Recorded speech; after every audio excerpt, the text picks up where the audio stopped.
Hi, my name is Kirk Hammett, and I play in the internationally renowned rock band Metallica. Play like no one else. And I read somewhere that even though you're a lead guitarist, you said you play mostly rhythm. hmm Can you describe the way you play guitar?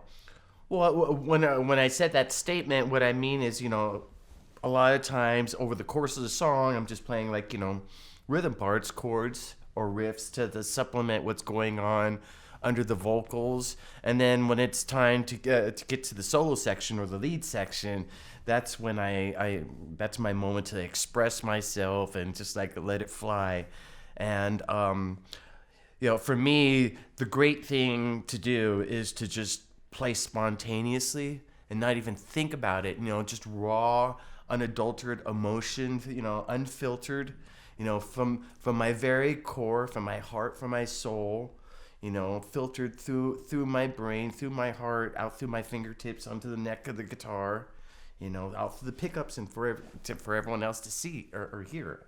And for me, uh, that's super important because I come from a generation of musicians that valued spontaneity and valued improvisation and valued never playing the same song the same way, twice. It seems like Metallica is becoming more like a jazz band in a way, and since the live element is so important as well. Yeah. Well, we thrive off spontaneity, and we thrive off being challenged, and we thrive off doing things that people say, "Oh, you can't do that," and we're like, "Oh yeah, well, we'll show you." I mean, that's that's just how it's always been the band, and I think a lot of it has to do with the fact that we're kind of that way as people. Uh, we're very dogged, stubborn. We all have our visions, which thank God they're mutual, and we're not a band to back down from like most challenges. Um, like if you said to Rob and I, okay, we want you guys to play John Coltrane song. Rob and I will sit down and learn the John Coltrane song and have it ready to go in a few days. No problem.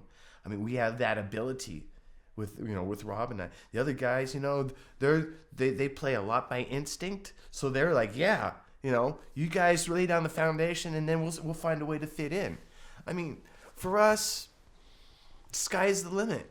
Really, I mean, it's the only limits that we have on this band are the limits that we put on ourselves, and we try not to limit ourselves. But as humans, naturally you're gonna say, "Oh wait," you're gonna take a step back from something, but then if you give it some thought, you're like, "Oh, yeah, maybe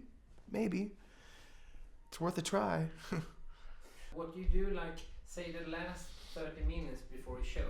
Do you have a special ritual? Can you describe Yeah. how you prepare yourself? Yeah, beforehand, I do yoga. I do about anywhere between a half hour to 45 minutes of yoga, and what that does is it grounds me. It kind of like brings me to a more relaxive sort of state, and I feel more connected just with the ground, and more connected between my head and my heart.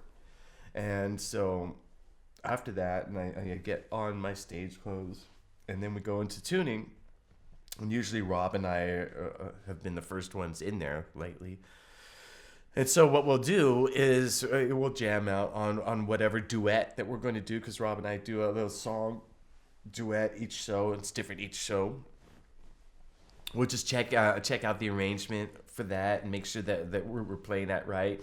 And then I'll just start running scales like I always do until the rest of the guys come in, and then we run through whatever songs we feel we need to run through for the show, that are in the set. And usually that's songs that maybe we haven't played for a while, or it's some newer material that just hasn't been played a lot, that needs still to be played a lot. Or we might change an arrangement for some other reason or another, and we'll go over the arrangement, or sometimes we'll just like jam on just whatever. But the last thing that we do before we go out on stage is we all get into a room and play together and warm up together, which is great because like 10, 15 years ago, we used to all warm up separately. And, maybe one guy was a little bit more warmed up than another guy. And it was kind of it wasn't congruent, all of us stepping out onto the cold stage. This way, we're kind of all kind of like equally warmed up, and so we're just more musically together by the time we walk out on that cold stage. And so, yeah, it's a great thing that we do. But could you please tell us about writing that song and what this does mean to you? Well, the riff came to me about 3:00 in the morning. And, this is like 1989. And, this is all a part of the lore. But Soundgarden had just released Louder Than Love, and for me it's one of my most favorite Soundgarden albums. I loved the big riffs that they had. I loved Chris Cornell's singing, and I was just kind of blown away. And I thought, I'm gonna write a big old riff like the riffs I hear on this album. So I sat down. And it's always been my intent as well to write a riff that just gets into your head and doesn't come out. Like, classic example, Smoke on the Water. A riff you hear once and then it's in your head. And next thing you know, it's just like you can't get rid of it. So I just sat there and thought, okay, what am I going to play? And then that riff came out. I was like, hey, this is pretty cool. And I put it on the tape recorder and went to sleep. Got up the next day, totally forgot about it, as I do with a lot of stuff I write. I put it on tape and I just forget about it, which is intentional so that when I come back to it 4, 5, 6 months later, it still sounds fresh, It's like, oh yeah, that riff, oh cool. And I can pretty much pick up where I left off with that piece of music, but with a fresh attitude. So, after I put that riff on tape, X amount of months later, Lars heard it and then suggested that, just repeat the first part like 4 times instead of once. And I thought, good idea. Because, I had the bare riff and I hadn't really done anything with it. I hadn't sat with it or anything.